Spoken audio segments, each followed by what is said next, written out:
I don't care about losing friends because the real ones are always with me.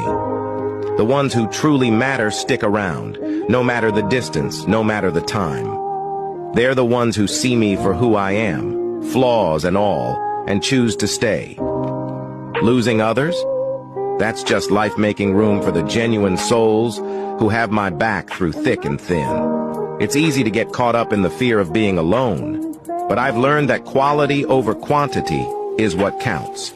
The real friends, the ones who stand by me in the storm, are the ones who matter most. They're the ones who lift me up, who remind me of my worth, and who celebrate my victories as if they were their own. So let the others go. I'm not afraid of losing people who were never truly there for me. I'm grateful for the few who are, the ones who understand me without words, who stick around when things get tough. Those are the friends worth keeping, and they're all I need.